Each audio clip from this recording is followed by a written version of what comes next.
I jump into today's materials, just want to point out here on Canvas, today's slides are here. You're going to submit today's Think, Pair, Share activity, so make sure you submit that. And then you have your first homework quiz due this weekend. It's just 5 multiple choice questions based on what we've covered to this point, including today's lecture. And some people have already taken that quiz, but quick, easy 5 multiple choice. Questions on anything before we jump into today's material? Okay, cool. Just a quick look at the syllabus. So we had no class Monday. We're going to finish our discussion of supply and demand today. Next week, we'll start talking about competitive balance, which is really kind of the first sport-related topic that we're discussing in significant detail. I'm going to note here for next week that there is a paper reading. This reading here, The Short Supply of Tall People, is a peer-reviewed journal article that I'm asking you guys to read. We'll cover that during Wednesday's class, so I'd encourage you to read that sometime before Wednesday's class. Now, with the paper readings that show up in the syllabus, and again, there are a number of paper readings that you'll see in the syllabus, you can expect to see one question on the midterm related to that paper reading, right? So you will be tested on the paper reading. Nothing too significant. It's pretty much if you read the paper and or followed along during class, you should be able to get the question right, sort of question. But I did just want to bring your attention to that. Okay. Cool. Okay, so jumping into today's slides. Again, we're continuing our study of supply and demand, starting with a Think, Pair, Share activity. And just like in prior classes, we're going to read through these 2 questions together. I ask that you take about 2 minutes answering these on your own. I'll tell you when to talk to the rest of your group. And then call on students to share. So 2 questions here. Number 1, consider the market for Detroit Pistons player jerseys. Suppose the following 2 things happen. First, the Pistons win the championship, increasing fan excitement about the team. And then at the same time, an extreme weather event, say wildfires or a hurricane, make it more difficult or expensive to buy the cotton needed to make the jerseys. How do you think these events would impact the price of jerseys, and explain? And then 2, how do you think these events would impact the quantity bought and sold, and explain? So again, take about 2 minutes on your own. I'll tell you when to start talking to your peers, and then we'll go through this together.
You can go ahead and start talking to your group. By all means, go ahead and start if you haven't done so already.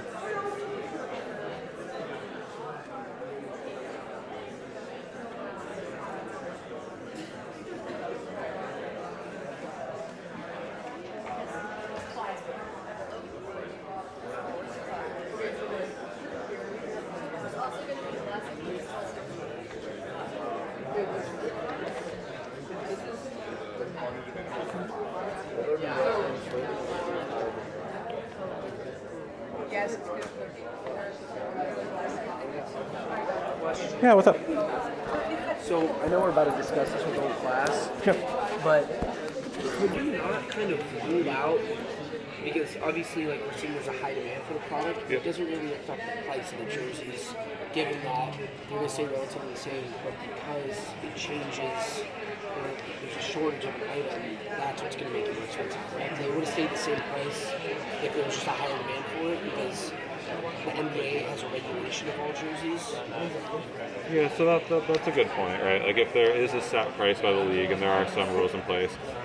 Yeah, so let's ignore reality for a second with regards to the extent to which the league might play a price setting role. But yeah, that's a good point. Yeah, good.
All right.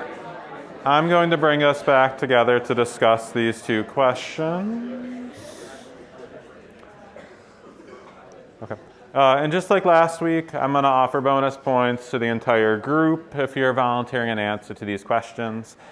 So starting with number one, what's going to happen to the price? And I want an explanation too.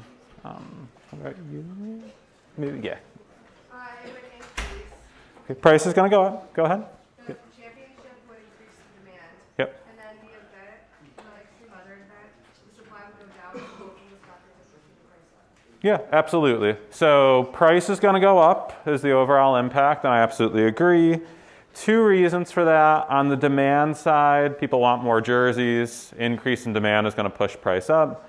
Supply side, going to be less jerseys available or more costly to make them because of the shortage of cotton potentially there. Also driving up price. So both factors leading to higher price. And again, shoot Charlie an email with your group member names. How about number two? What's going to happen to quantity? We were talking about how quantity might stay relatively the same just because demand increases so much and people's willingness to pay increases. And Yeah, so the thought there is quantity might stay about the same. Anyone want to add a little bit more to that? So I said that the equilibrium quantity would be, but the effect on quantity would be ambiguous because the quantity is changing in two different directions in terms of demand and supply. Yeah, and to share with the rest of the room, in case you didn't hear that, the suggestion there was that the effect on quantity might be ambiguous. And again, we'll talk about that terminology a little bit further on in these slides here. But we kind of don't know what's going to happen to quantity, might be the best way to think about that. And the reasoning there is that, there are these two countervailing forces, right? We know that the increase in demand is going to push up quantity, the decrease in supply is going to push down quantity. Exactly what happens in equilibrium is unclear, right? Depends on kind of how big those two forces are. And we'll see this with some examples later on, right? But like if the increase in demand is a lot bigger than the decrease in supply, right? Maybe quantity goes up or vice versa. Questions? Yeah. So in regards to the quantity plot, would the supply curve shift less from those other factors? Yep. And then the demand curve would shift to The right. the right? Yeah. That's why it's like you can't really... Yep. Yeah, exactly. Yeah. So yeah, supply shifts left, demand shifts right. Where the quantity ends up depends on which of those shifts is bigger. But either way, price is going up. Yep. Yep. Cool. And again, we'll draw a graph to illustrate this in a little bit. This is foreshadowing of some of what's to come. Other questions at this point? All right, cool. So now I've got a review question here for us based on last class. So consider the demand for chicken tenders at a football game. Which of the following best describes how a decrease in the price of fries at a game will affect the demand for chicken tenders? So three choices. If they're complements, demand will increase. If they're complements, demand will decrease.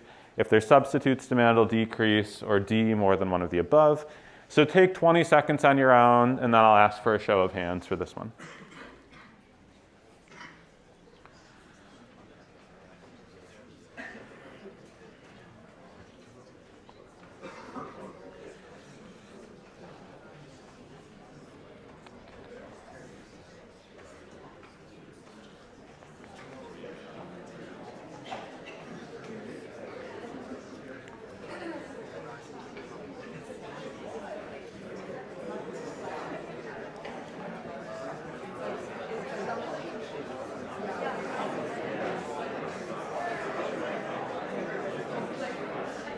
All right, I'm going to pull us back together to get a show of hands for this.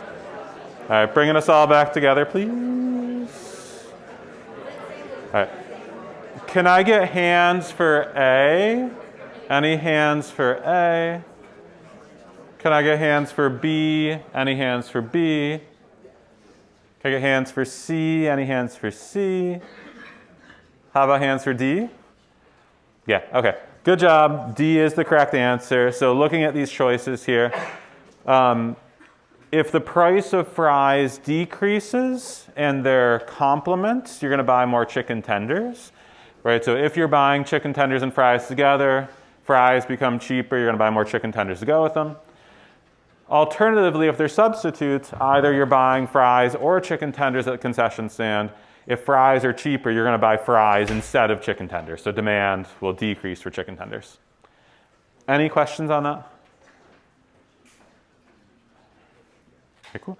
And again, I'll emphasize, right, these multiple choice questions you see in the slides are like the questions that you'll see on the midterm or final. Okay. So if you'll recall from last class, we introduced demand, and then we started our discussion of supply.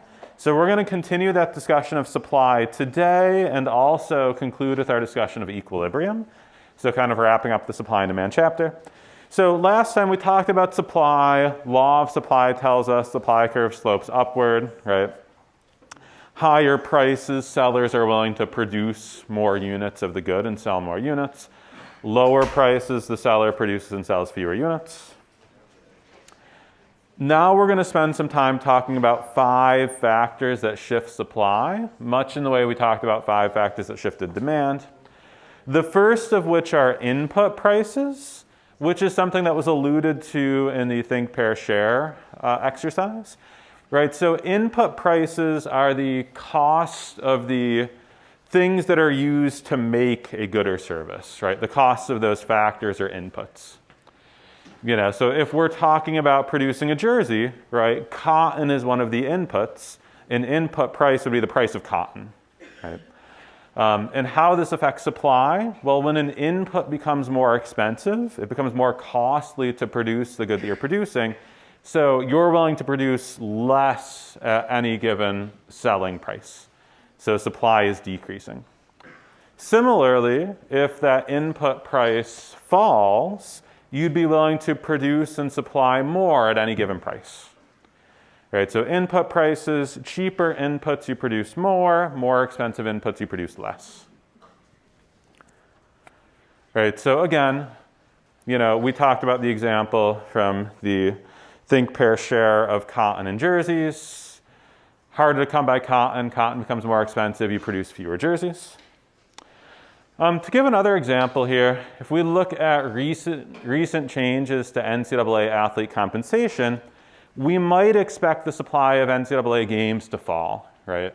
Athletes are an input to the production of games. Now that universities are potentially paying these athletes, right, we might expect the supply of the output, the games, to decrease, right? And, how is that decrease going to happen? Well, my prediction might be that we see some teams being cut at some schools, right? We're not going to see football being cut at Michigan. Probably won't see anything cut at Michigan, let's hope, right? But depending on the institution, you might see some sports, maybe some sports that are not generating significant revenues, being cut because the university wants to take those resources and use them to compensate athletes in the other sports. Questions? Again, I'm opening a whole can of worms here with this example. We'll spend more time talking about the NCAA and changes at various points in the course. Again, for now, this is an illustrative example, but potentially a good example of how a change in an input price could impact supply. Questions?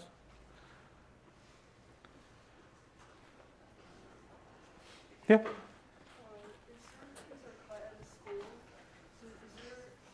Is the amount that they have to distribute to athletes still a fixed amount? It just goes to the teams that are members? Yeah, so that's a good question.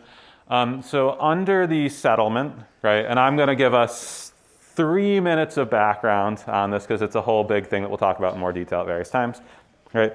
So there were 3 or 4 different cases brought against the NCAA saying the NCAA was violating antitrust law for a number of different things, right? This was all settled in the House versus NCAA legal settlement. And what came out of the House settlement was the NCAA owed athletes, prior athletes, $2.8 billion in back pay. And that's going to athletes that played between 2016 and 2021 for violations related to restricting compensation for NIL for those athletes. And then also, NCAA member institutions are now allowed to pay up to $20.5 million in compensation to athletes, right, as part of the revenue share. Now, that $20.5 million is 22% of the average Power 4 revenue. But that is fixed by institution. Institutions don't have to pay 20.5, but they can pay up to 20.5 total. So at a school like Michigan, our athletics department has revenues exceeding 200 million. That 20.5 is not 22%. At some schools, the total revenue is not even 20.5. Right? But regardless, schools have 20.5. No matter how many teams or athletes the school has, that 20.5 is fixed. So a smaller school within one of the Division I conferences, might only have 200 or 300 athletes, they could pay out $20.5 million if they wanted to. Michigan, that has like 1,000 athletes, right, can only also pay out to 20.5. Yeah. Yep. Other questions? Again, I'll say, I'm happy to talk about current events as they happen in this class, as they relate to this course. If we want to talk about a current event that's happening right now, the whole Kawhi Leonard thing that just came out, we're going to talk about salary caps and player compensation and all that stuff in a couple of months, right? Probably not super surprising that these sorts of deals exist to circumvent caps. But again, lots of good stuff happening, lots of good sports economics happening. Again, always happy to talk about things. Cool. Questions, comments, concerns? Okay. So a second factor that shifts supply is technology. And here when we're talking about technology, we're talking about potentially like new inventions or maybe just like improvements to the production process overall, right? So this could be something like, artificial intelligence, making workers more productive and reducing costs for firms, right? Which may or may not be happening. Or this could be something like, if you think back to like a US history course, if you've taken a US history course, right? Henry Ford's production line, right? The way in which cars were produced was innovated by Henry Ford, even if there wasn't a new invention, right? Rather having like, an individual or a team make one car and then the next car and so on. The production line was like an innovation in how we produce, where each person had a specific task that they got really good at, right? Again, not really a new invention, but kind of an innovation that we're going to call technology more broadly. But again, all that to say, if technology improves, we expect supply to increase, right? Typically, a technology improvement is accompanied by a reduction in cost, right? Which then leads to more production. Or a shift in supply to the right. Questions on this?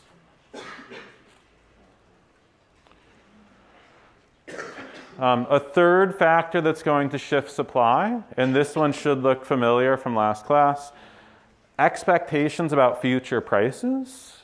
Now, when we talked about demand, from the buyer's perspective, if you think the price is going to go up in the future, you want to buy now, right?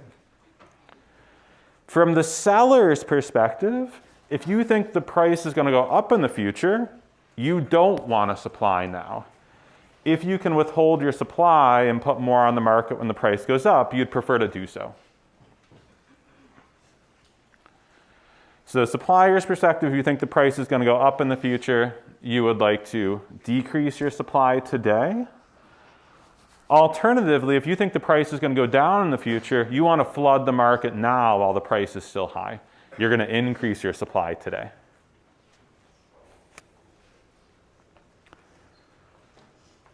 Questions on this?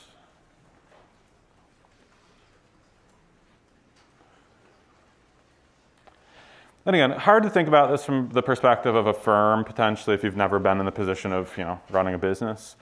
But if you think about it from an individual perspective, right? If you're collecting trading cards, let's say, right? If you think the price of a Victor Wembanyama, rookie card is going to go up in the future, you're not going to sell that card today, right?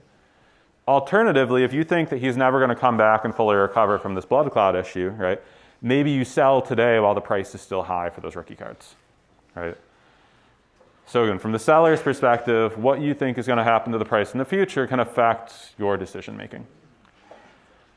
This is going to vary by products, right? Some products you can't really withhold, right? So if you've got like a perishable good, if you run a donut shop, you're not going to say, hey, people want more donuts tomorrow for some reason. I'm going to not sell my donuts today. They're not going to be as good tomorrow, right? But if you sell jerseys, there's no reason you can't take jerseys off the shelf today and then put them out when you know that the sale's ending and they're going up in price tomorrow or something. Questions on this? Cool. A fourth factor that shifts supply is the price of substitutes in production. Again, this kind of sounds familiar to last class, but I want to highlight some kind of distinctions here. In this case, a substitute in production is something that the firm can make instead of the good in question, right? So substitute from the buyer's perspective is, I want to buy Coke or Pepsi, right? I view those as substitutes. If Coke is more expensive, I buy more Pepsi instead, right? From the seller's perspective, we've got these inputs into the production process, and we might be able to use these inputs to make a number of different things. So you're going to see a sport example on the next slide with a review or a knowledge check question, but to give a non-sport example, imagine I'm a farmer, right? So I own a farm. I've got all this land that I could use to plant different vegetables, right? And I've got machinery that's going to be used to then harvest those vegetables, right? And workers on my farm that, all these are inputs to my production process. I could potentially use my land and my other inputs to plant corn, or maybe I could use that land to plant tomatoes, right? Those might be substitutes in production. Imagine that there's a new environmental regulation that requires more, that a higher share of gas that is coming out of pumps that you're putting in cars comes from like ethanol, right? Or like corn-based fuel, right? If I think that corn is going to sell for a lot more because we need a lot more corn to produce this input to our gas, right? I'm going to use more of my land to plant corn and less to plant tomatoes, right? Corn and tomatoes here are substitutes in production. If the selling price for corn goes up by a lot for whatever reason, I'm going to supply less tomatoes. That kind of makes sense? Okay. So a knowledge check question here. Suppose ABC can air 20 WNBA games this season according to their contract with the league. Suppose there is an increase in the market price, what advertisers will spend of Indiana Fever games. So if we put an Indiana Fever game on TV, companies that are looking to advertise are willing to pay a higher price to be in a Fever game versus other games. Which of the following best describes how ABC's supply of Phoenix Mercury games will respond? So again, price that advertisers are willing to pay to advertise during Fever games goes up. How is that going to affect the supply of Mercury games? So our choices here, supply will increase, supply will decrease for Mercury games, or C and D, supply of Fever games will increase, decrease. And take 20 seconds and I'll ask for hands.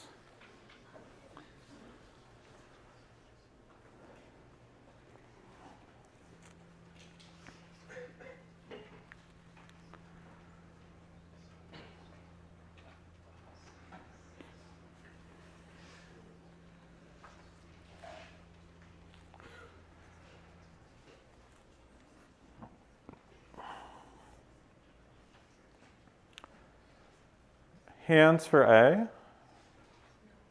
hands for B, hands for C, hands for D. Okay, so it should be B. B is the correct answer here.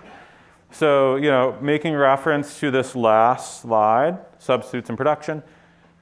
If you're ABC, you can either air the Fever game or the Mercury game, or, the Fever game or one of the other 12 W teams on TV, right?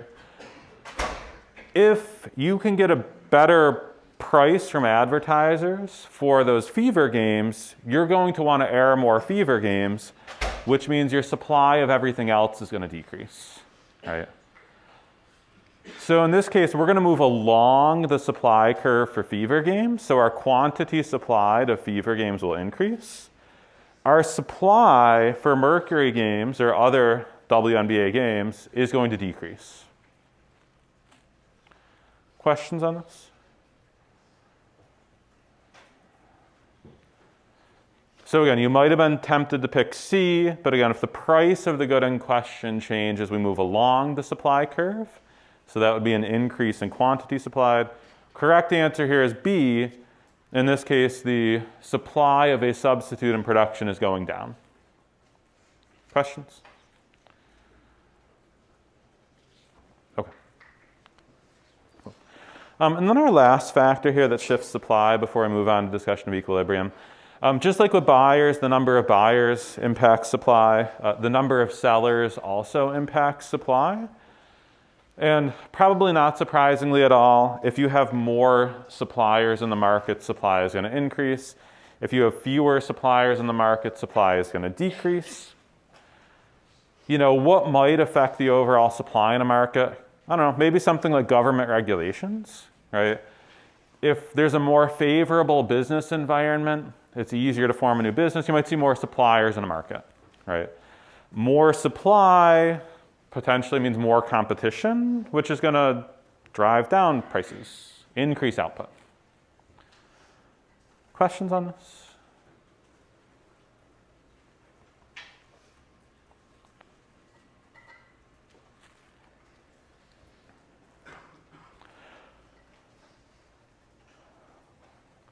All right, so let's talk about equilibrium.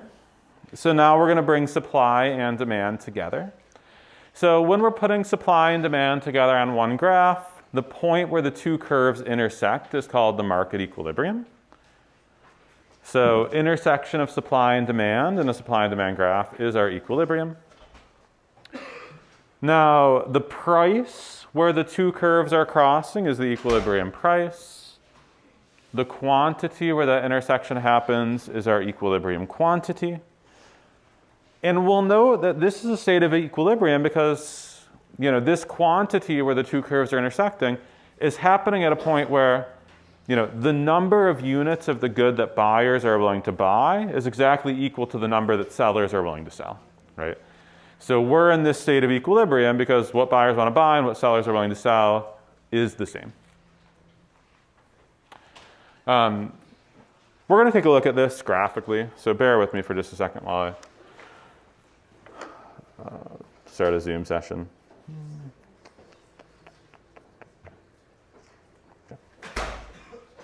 Okay, so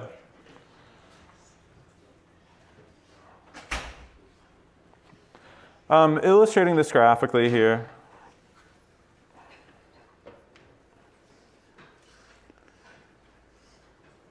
I'm going to draw my pretty typical graph.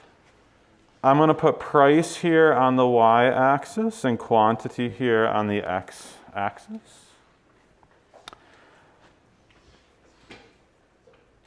We've got a downward sloping demand curve, so pretty typical looking demand curve here, which I'm going to label with a D.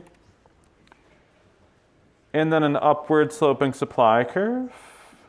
Pretty typical upward sloping supply curve, I'll label here with an S. And then our point of equilibrium here is where these two curves are going to intersect, right?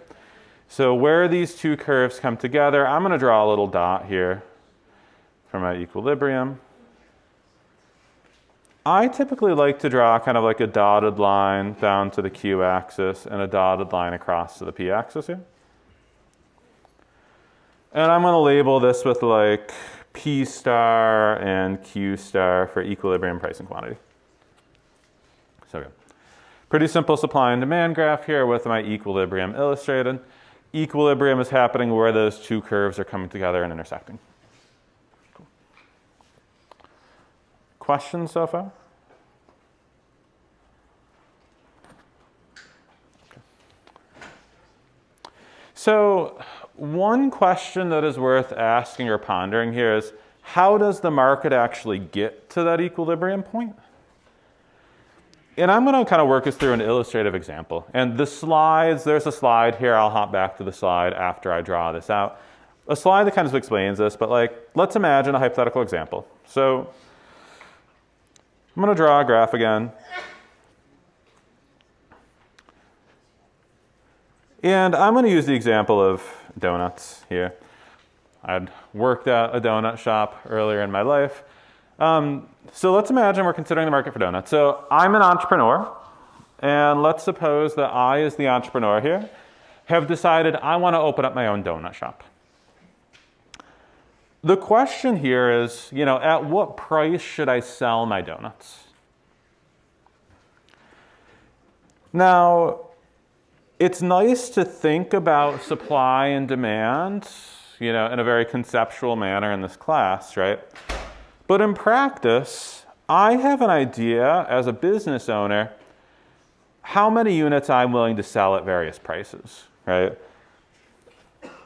So I've got a pretty decent idea of supply. I have an understanding of my cost structure as a business owner. I know that if you're gonna pay $1 for a donut, I'd be willing to make 100 donuts on a given day, right? But if you're gonna pay $5 per donut, it's worth it to me to hire an extra worker or two and produce a lot more donuts, right? So I have this idea as the business owner of what my supply looks like. I don't really know what market demand looks like. Or that is to say, right, I could do some research. I could try to collect some data.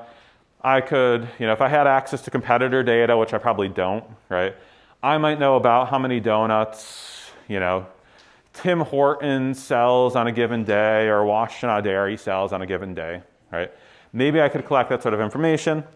Maybe there's some data available to me to suggest, well, the target demographic for purchasing donuts is, I don't know, men aged 18 to 45 or something, right? Hypothetical. Everybody loves donuts, right? But anyways, I might have this information available to me, where I could try to think about what demand might look like. But in reality, it's kind of hard to know what the demand for my specific donuts is going to be, right? It's one thing to say, yeah, Tim Hortons has an idea about how many customers are going to come in on a given day. Who knows what Dr. Paulson's Donuts shop, how many people are going to go to my donut shop, right? So what do? Well, initially, there might be some level of kind of guessing and checking, right? I'm going to pick a price. So let's suppose, here is market demand. So there is demand for my donuts. Again, I don't know what this demand looks like. I'm going to pick a price. So day one, let's say I decide, all right, I'm going to set my price pretty low for donuts. So I've decided I'm going to charge $1 per donut on day one.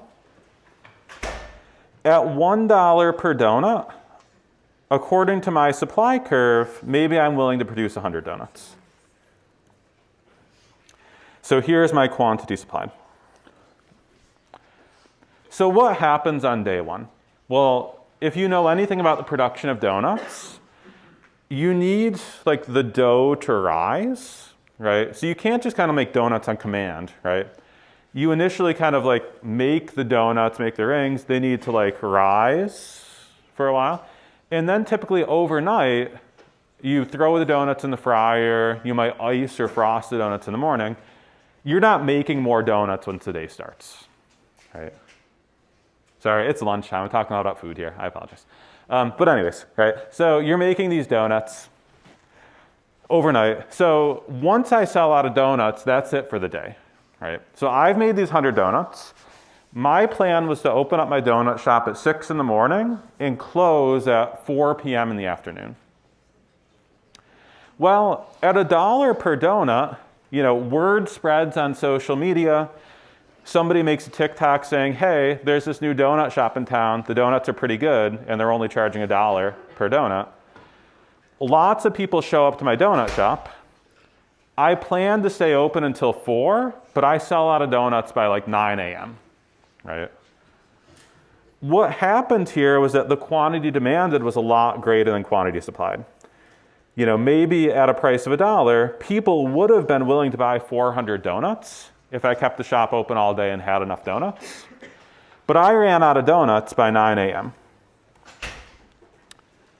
We call this situation here a shortage. So there was a shortage of donuts, or specifically here, people were willing to buy a lot more donuts than I produce and was willing to sell at $1. Questions so far? Okay, so what happens on day 2? Somebody want to share with me what I should do as the business owner on day 2? Yeah? Increase your supply of donuts. So I want to increase my supply, but what else am I going to increase? Yeah? Yeah?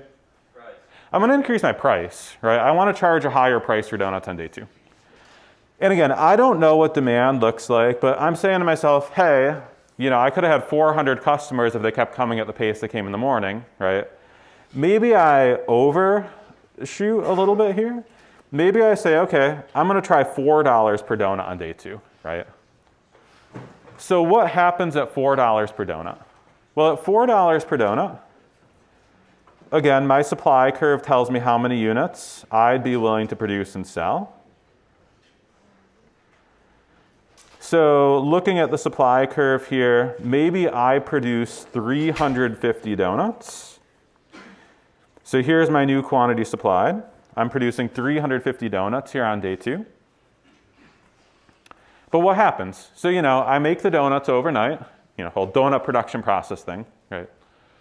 I open up at 6 in the morning. And by the end of the day, I still have a lot of donuts left on the shelf, right?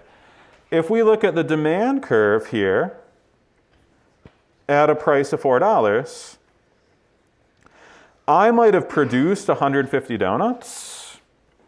Sorry, I might have produced 350 donuts, but only 150 donuts were bought and sold, right? So in this case, even though I made 350 donuts, by 4 p.m., I still have 200 donuts left that I didn't sell, right? So what happened here is I have what we'll call a surplus. I produced more donuts than buyers were willing to buy. So at the end of the day, I've got 200 donuts that didn't get sold. And again, we're talking donuts here. I'm not just going to take those donuts and sell them tomorrow. I'm a new donut shop. I don't want to sell, you know, donuts that are a day old. Right? I don't want to sell fresh donuts. Don't want my reputation to be tarnished, right, by selling old donuts. So I've got these 200 extra donuts that, you know, I'll probably donate somewhere. I'm not going to let them go to waste completely, right? But I can't sell those. Right. Question so far? All right, so then what do I do on day 3? Yeah? Go ahead. We would need some sort of like explanation like you've been doing in order to understand this stuff. Like I would be able to hypothetically just look at this and like, oh, that's what happened. Yeah, exactly. So a good way to think about this, right, is like when we talk about these examples in class or a multiple choice problem, what I ask, you know, I might ask like, you know, this change happens, how does that affect the equilibrium, right? Well, eventually the market's going to arrive at equilibrium, right? I'm kind of giving an explanation of like what's happening in the meantime. So you're never going to have to like give this full explanation. You need to know kind of how to, you know, where do we end up? But kind of understanding how we end up there is important, right? Yeah, good question. Yeah. Yep. So anyways, what's happening on day 3? So day 1, I set my price at $1. Day 2, I set my price at $4. Where is my price going to be day 3?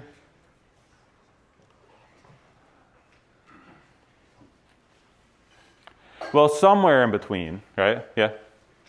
Yeah, I was just going to say somewhere in between, probably where the supply and demand meet in the middle. Yeah, I mean, it might take me like a week or 2 to actually get to the perfect point, right? But let's just assume that day 3, I get it exactly right.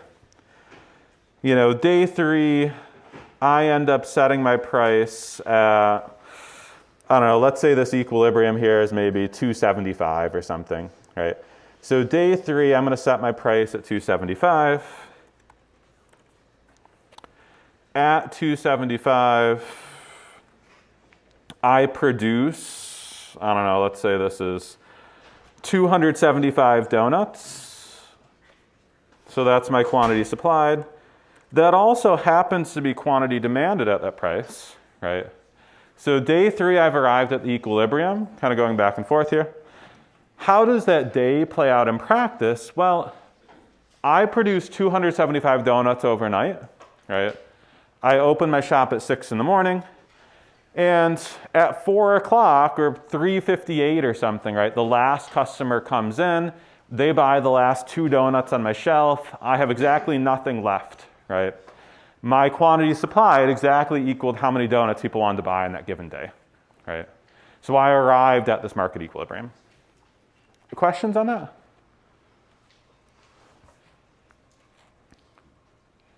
Yeah. So would the goal as a firm be to have a surplus as opposed to a shortage? Because it seems like it would be almost impossible to consistently hit equilibrium every day. Yeah, so in practice, you're not going to consistently hit equilibrium every day, right? And depending on the business, right? If you've got a product that's not perishable, right? In my case of donuts, I'm not going to be able to sell my donuts the next day, right? If I'm producing t-shirts, making a little bit extra is probably not a bad idea, right? But in practice, yes, day 3, I reached equilibrium. You know, let's imagine that on day 3, unbeknownst to me, you know, we have a football game here in Ann Arbor. LeBron James decides that he wants to come go to the football game, right? And when LeBron is in town, he stops at my little donut shop. The donut's good. He and Bronny both make TikToks about my donuts, right? And then the next day, I've got a line out the door. I'm still charging $275, producing 275 donuts. But on Thursday, I've got a huge line out the door because LeBron and Bronny tweeted about made a TikTok about my donuts, right? And now my demand is higher, right? So tastes and preferences change. LeBron brought all this attention to my donuts. Now I'm going to have a shortage the next day because way more people want my donuts than I made available. And now I've got to go back to the drawing boards of, well, I guess I'm increasing my price tomorrow because way more people want my donuts now, right? So it's kind of this like ongoing process of adjusting and readjusting to changes in the market over time, right? You know, and I give this example of a pretty steady demand and supply, right? But like, I don't know, more people probably buy donuts on weekends than during the week, right? You know, so my demand on Saturday or Sunday might look different than my demand Monday through Friday, right? We're in Ann Arbor. There are lots of you students here, right? My demand during the semester might look different than my demand at other times, right?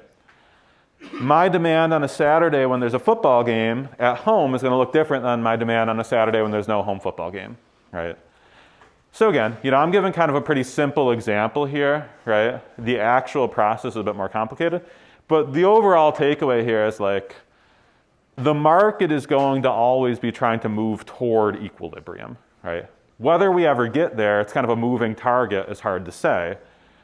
But as a business owner, you want to kind of make these decisions that move yourself toward this market equilibrium outcome. You have questions on this?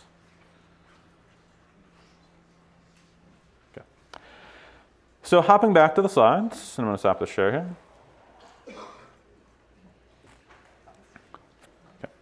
I'm not going to go through this slide. This is basically a written explanation of what I just did here.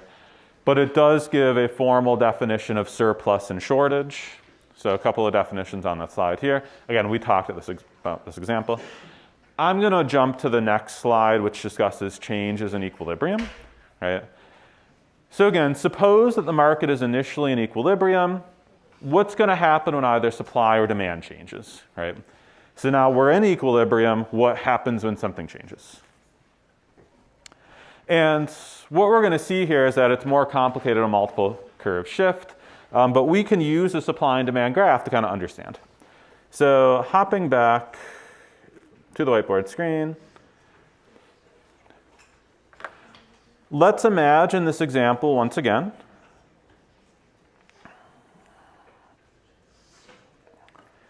So I've got my market for donuts that is initially in equilibrium.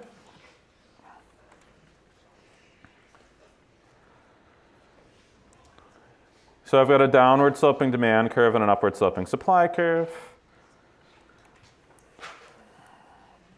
And market equilibrium happens at the intersection of those two curves.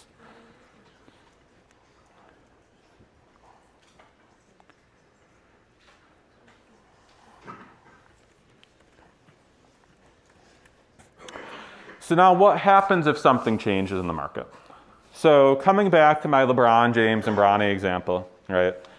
So yeah, let's imagine this major star comes to my donut shop. They make a TikTok about my donut shop, and that leads to a change in consumer tastes and preferences. Now everybody knows about my product and wants to buy my product. That's going to lead to an increase in demand. So my demand curve is going to shift. And maybe I'll draw this demand curve in a different color. So let's suppose my demand increased. So demand increased, or demand shifted to the right. So at any price, now I've got more people that want to buy my donuts. How does that affect the market equilibrium? Well, again, initially, I don't realize what happened, right? Let's suppose I don't follow LeBron on TikTok, right? So I didn't see LeBron's TikTok about my donut shop. I don't learn what happens until the next day when there are way more people here than I expected. So initially, I kept the price the same. I have a shortage. My response is then to increase my price to eliminate the shortage, right?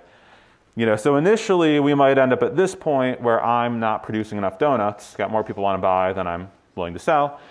But ultimately, what happens is we move to this new point of equilibrium at the intersection of our new demand curve and my existing supply curve. So new market equilibrium. This new market equilibrium happens at a greater quantity and a greater price. So again, new market equilibrium, demand increase, which led to an increase in both the quantity and the price. Questions on this?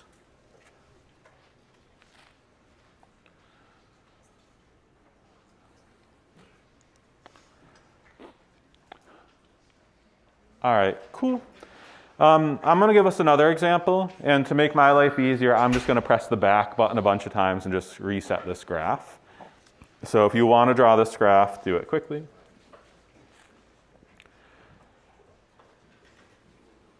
Oh.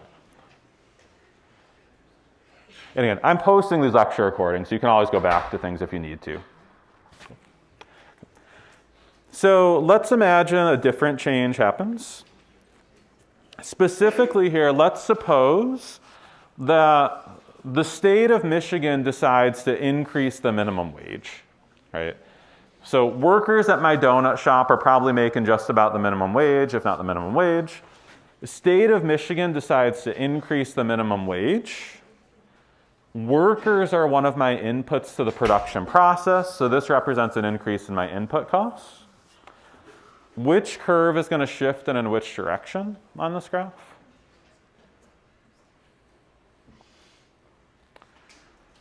So again, what's going to happen to this graph if the minimum wage goes up? Yeah? Supply curve would shift to the left. Yeah, supply curve is going to shift to the left or decrease. Now it's more expensive for me to make my donuts because I have to pay my workers more. Right, so new supply curve here with a leftward shift. I'm going to end up at a new market equilibrium. Right, again, in the short term, maybe I don't respond at all. But over the long term, I'm going to adjust my market price. And what will happen here is with this higher minimum wage, I supply fewer donuts. That leads me to raise the price of donuts in response to my increase in input costs. So higher equilibrium price, and I'm going to sell fewer donuts at that higher price, right? Questions on this?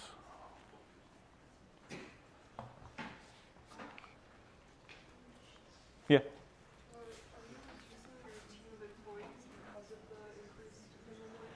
So we haven't talked about labor markets formally yet. With the higher minimum wage, I'm potentially going to hire fewer workers. That's a good point too. Yeah, we'll talk about labor markets in more detail, but yeah, potentially my supply response in the labor market or my demand response, I might decide to hire fewer workers in response to a higher wage. Yep. Though it depends on the market structure in place, which again, we'll talk about more. Is this a competitive market? Is it not? Probably for donuts. Anyways. Further questions at this point? Okay. Now, I've got a few practice questions for you guys, but let me show you one more example before I get to those practice questions. Now, specifically what I'm going to show us here is what happens if two things are changing at once, right? We had that example at the start of the class, right? At the start of the class, we talked about the example of the Detroit Pistons where, we had this market for Pistons tickets, for Pistons jerseys, right? In our Think, Pair, Share example. Two changes happened. On the one hand, the Pistons win the championship, which we said would lead to an increase in demand. On the other hand, wildfires raise the price of cotton, which then decreases the supply. So two changes happening on this graph, right? Demand should increase, supply should decrease. So how does that affect the ultimate equilibrium? Well, first off, my demand shift, let's say this is my demand shift. So demand went up because of the championship. And then my supply shift, and I'm going to go a different color here. Supply shift. Supply is changing because of the increase in my production costs. Now, the way I drew this graph currently, my new equilibrium point would be happening at that intersection. So here is my market equilibrium in the current graph. Very clearly in this graph, the price is higher, right? There's no question that the price went up. Right, so definitely price went up. What happened to the quantity is more of a question, right? The way that I drew this graph currently, it looks like the quantity stayed pretty much the same, right? However, what happens to quantity depends on how big those two shifts are, right? Let me draw a different version of this graph, right? So this is one version where those shifts are pretty equal. Here's another version of this graph, and I'm going to have all three graphs up here at once just so you can see what all three of these graphs look like. So here's a second version of this graph, my market for Pistons jerseys.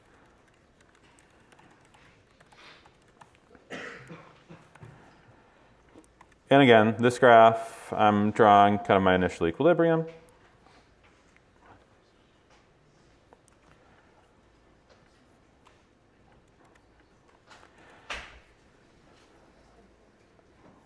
And again, same two changes are happening. Demand is going to go up, supply is going to go down. But in this case, let's imagine that the championship led to a lot more people buying jerseys. Huge increase in demand.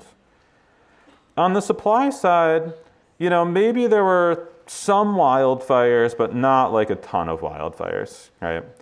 So a relatively mild decrease in supply.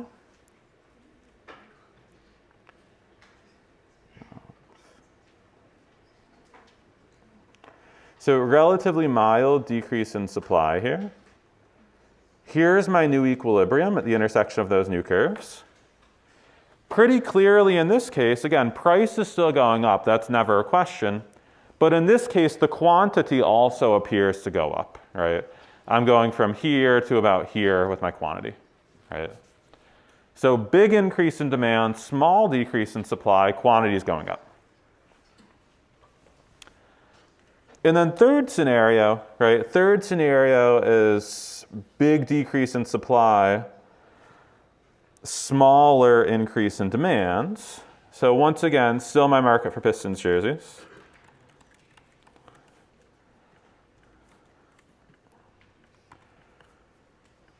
Again, initially an equilibrium.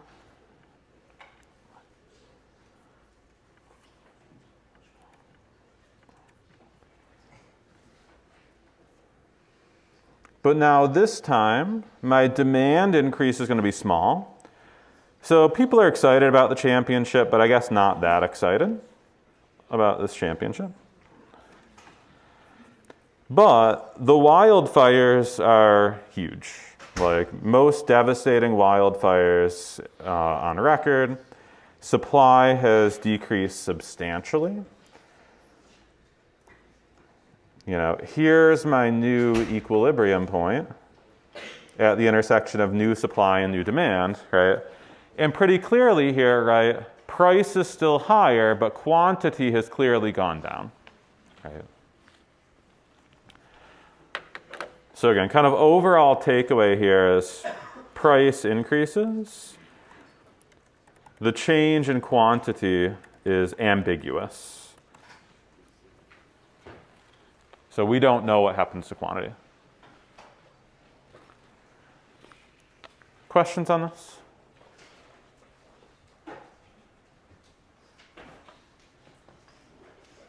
Okay.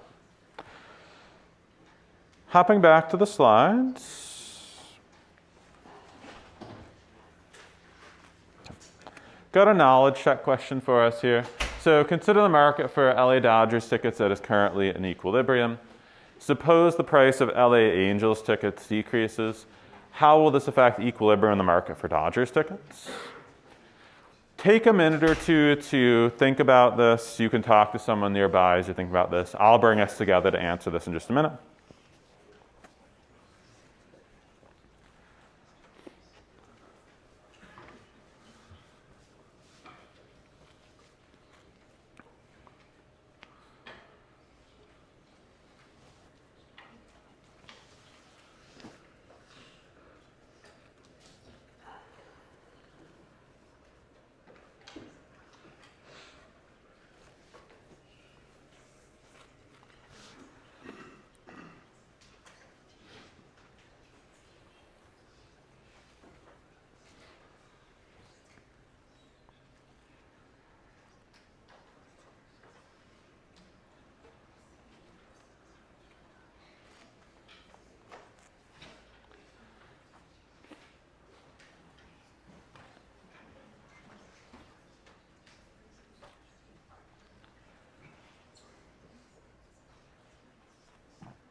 All right, how about some hands for A? Hands for B? Hands for C? Hands for D? Hands for I'm not really sure? Okay, so let's talk about this. It should be A, but let's talk about why it should be A. So thinking about this graphically, and then I'm going to clean up my graphs here a little bit and start from scratch.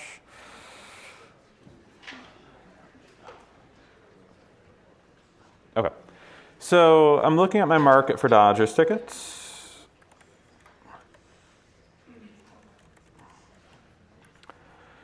And I'm told the price of Angels tickets decreases.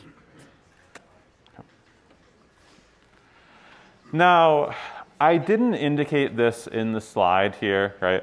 But do we think that Dodgers and Angels tickets are complements or substitutes? Yeah. Yeah, they're going to be substitutes, right? You're probably either going to an LA game to watch the Dodgers or going to watch the LA Angels, right? Two teams playing in the same city, probably substitutes. Now, when the price of a substitute decreases, you know, and in this case here, right, if you're thinking about fandom, right, if you're a diehard Dodgers fan, you're going to go to the Dodgers game no matter what, right? But if you're a marginal fan, right, you know, let's imagine you're a family, you know, you've got a couple of kids, right? You just want something to do on the weekends. You're not going to be able to watch the game anyway because your kids are going to be super annoying and jumping all over, right? But you want to go to a game with the kids, right? You're just going to go to whichever game is cheaper, right? If you don't have a preference and both the Dodgers and the Angels are home this weekend, if the price of Angels tickets goes down and you're that family, you're going to go to the Angels game, right? So price of Angels tickets decreases. Some fans decide to go to the Angels game instead of the Dodgers game. Right, so demand for tickets to that Dodgers game is going to decrease.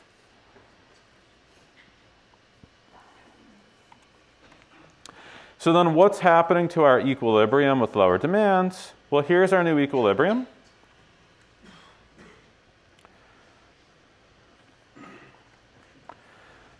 At this new equilibrium, my price is lower and my quantity is lower.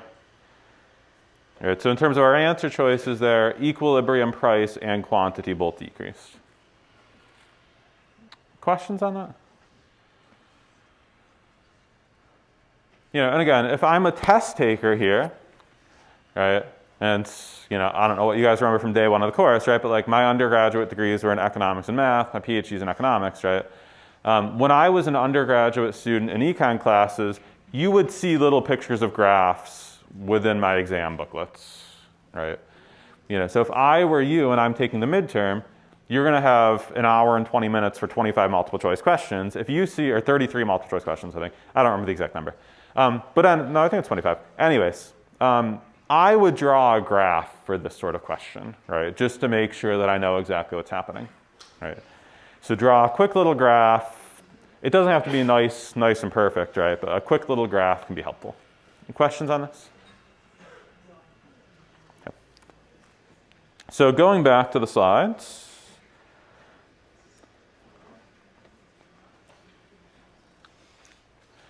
One more knowledge check question, then we're done for the day. So consider the market for Indiana Fever tickets. It's currently in equilibrium. Suppose the following two changes occur. There's an increase in consumer incomes in the state of Indiana, and the season length increases, adding 2 additional home games. How will these 2 changes impact equilibrium in the market for tickets? And again, take a couple of minutes to talk with someone nearby, draw yourself a nice little graph, and then we'll talk about this together.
All right, I'm going to bring us all together.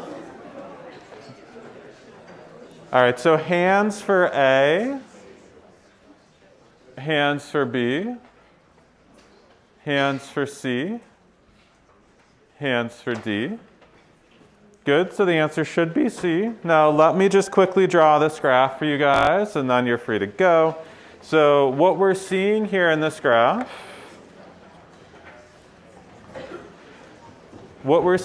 two changes, right? So 2 changes. Income goes up. We're assuming that Fever's tickets are normal goods, so demand is going up. Season length has increased, so we're assuming that supply is probably also going to increase.